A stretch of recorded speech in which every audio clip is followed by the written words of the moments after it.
JT.fr, fournisseur officiel de football.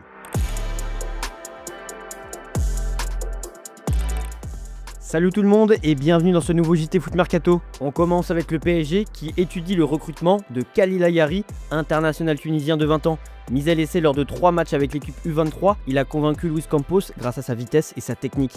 Aligné contre Nice, Le Havre et Rennes, il s'est montré percutant, provoquant une défense adverse en permanence. Auteur d'actions décisives, il a impressionné le staff parisien, notamment sous les yeux de Campos. Encore sous contrat avec le stade tunisien, son transfert pourrait dépasser le million d'euros. Le plan du PSG, l'intégrer d'abord au U23 pour faciliter son adaptation avant une éventuelle montée en pro. Cependant, plusieurs clubs de Ligue 1 comme Nice et Rennes, ainsi que des clubs suisses et portugais, sont aussi intéressés. Les pistes Strasbourg et Brest se sont refroidies, mais la concurrence reste réelle. Ayari, en pleine progression, doit choisir le projet le plus solide sportivement. Décision attendue d'ici la fin du mercato, avec Paris comme opportunité rare à saisir.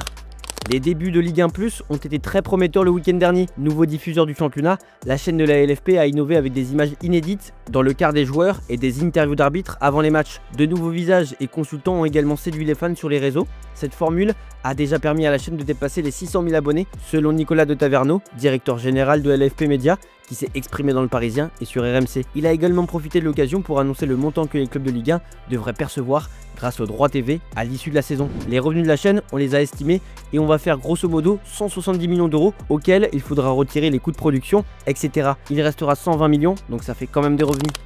Loïc Badé s'apprête à quitter Séville pour rejoindre le Bayer Leverkusen, les deux clubs ayant trouvé un accord total pour son transfert. L'opération serait évaluée à environ 30 millions d'euros, soit plus du double de ce que Séville avait payé pour l'arracher à Rennes en 2023. Arrivé en janvier 2023, Badé s'est rapidement imposé comme un pilier de la défense sévillane, inscrivant son premier but contre Valence et remportant la Ligue Europa face à l'AS Roma. Ses performances en Liga et en compétition européenne ont attiré l'attention de Leverkusen, qualifié pour la prochaine Ligue des Champions. Attiré par le projet sportif du club allemand, l'international français est prêt à franchir le pas. Les négociations sur la durée et le salaire de son contrat sont en cours, mais ne devraient pas retarder le transfert. Badé avait prolongé son contrat avec Séville jusqu'en 2029 en septembre 2024. Il laisse derrière lui plus d'une soixantaine de matchs disputés et un rôle clé dans la solidité défensive du club. Son départ marque la fin d'un chapitre important et le début d'une nouvelle aventure en Bundesliga. L'officialisation du transfert devrait intervenir dans les prochains jours. Amin Adli devrait bientôt quitter le Bayer Leverkusen pour rejoindre Bournemouth, qui a rapidement trouvé un accord avec le joueur. Comme révélé par nos soins, les discussions entre les clubs ont été conclues autour de 30 millions d'euros, bonus inclus. En réalité, Bournemouth ne paiera que 21 millions d'euros immédiatement, les 9 millions restants étant conditionnés à des bonus. Leverkusen devra donc attendre pour percevoir la totalité de la somme tout en cherchant un remplaçant, ciblant notamment Elias Benseguir de Monaco. Ce transfert représente une belle opération pour le club anglais et un départ stratégique pour le Bayer Leverkusen.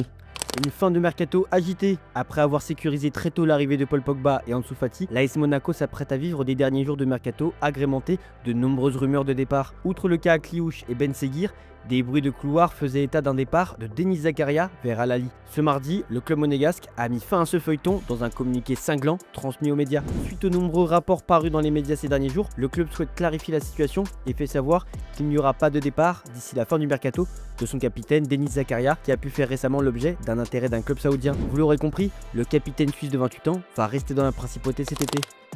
Stupeur sur la canebière, après avoir été sanctionné par l'OM suite à son altercation avec Jonathan Rowe, Adrien Rabiot ne serait plus désiré par son coach Roberto De Zerbi. C'est sa mère qui l'aurait confié à RTL, une info que nous sommes en mesure de confirmer. Le club marseillais ne compte pas non plus sur Jonathan Rowe, les deux joueurs ne seront pas retenus en cas d'offre satisfaisante, une décision qui est approuvée par tout le monde en interne.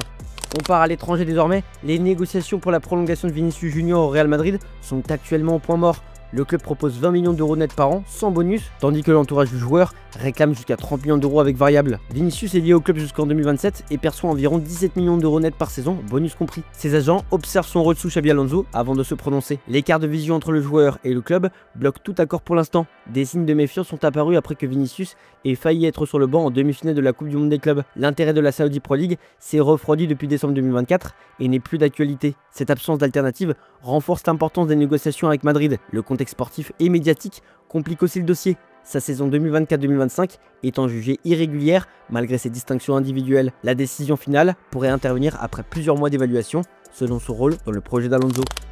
Franco Mastantuono, jeune milieu offensif argentin, fait déjà sensation au Real Madrid.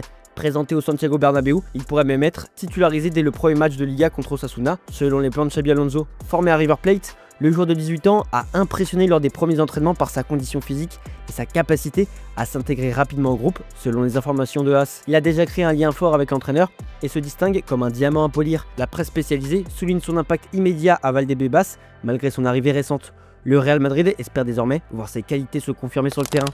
Le Real Madrid est au cœur d'une polémique après avoir enregistré Franco Mastantuono, recruté pour 60 millions d'euros, comme joueur du Castilla, l'équipe B, avec le numéro 30. Officiellement un choix personnel, cette inscription permet au club d'éviter qu'il soit comptabilisé dans le fair play financier et de libérer une place dans l'effectif principal, limitée à 25 joueurs. En Espagne, beaucoup y voient une manœuvre contraire à l'esprit du règlement, surtout que la Liga n'a pas permis au Barça de faire la même chose avec Rooney Bargi. L'avocat Miguel Galán estime que si Mastantuono joue uniquement avec l'équipe A, cela pourrait constituer une fraude à la loi et expose le Real Madrid à des sanctions comme une défaite sur tapis vert.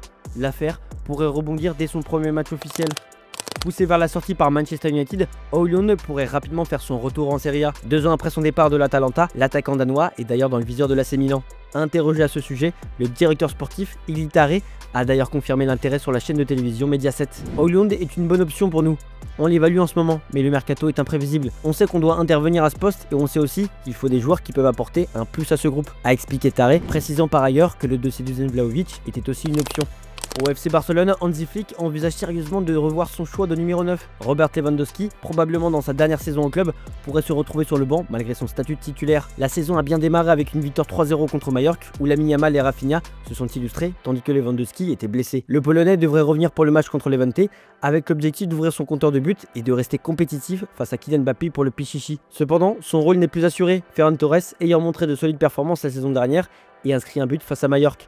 Flick apprécie l'international espagnol et estime que Torres et Lewandowski sont désormais à un niveau similaire. La situation a été clairement expliquée à Lewy, qui doit désormais prouver sa valeur sur le terrain. Le coach allemand semble ouvert à donner plus de responsabilités à Torres si le Polonais ne confirme pas. Cette évolution pourrait bouleverser l'attaque barcelonaise cette saison.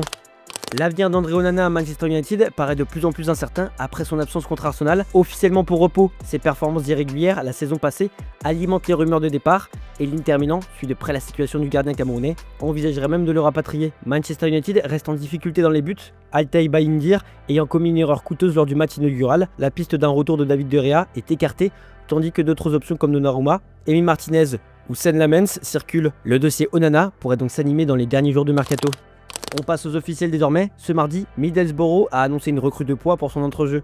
En effet, Boro a annoncé l'arrivée du jeune norvégien Sveralset Nipan au milieu de terrain. Kevin Carlos Omorui est un nouveau joueur de l'OGC Nice. Auteur de 15 buts en 40 matchs la saison passée avec le FC Bâle, l'attaquant espagnol de 24 ans s'est officiellement engagé avec Nice ce lundi. Ce mardi, l'Ajax Amsterdam a annoncé la signature de Dijs Jens en provenance de Groningen. Le défenseur central de 19 ans s'est engagé jusqu'en 2029.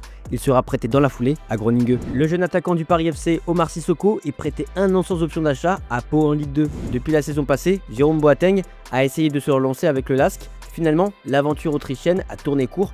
Auteur de 14 rencontres avec Linz, Jérôme Boateng a vu son contrat être résilié ce mardi. Les joueurs d'Angers ont eu la bonne surprise de voir l'humoriste Boudère débarquer dans les vestiaires après leur victoire contre le Paris FC hier. C'est notre image du jour. On vous remercie de votre fidélité chaque jour et on se dit à demain pour de nouvelles vidéos sur Foot Mercato.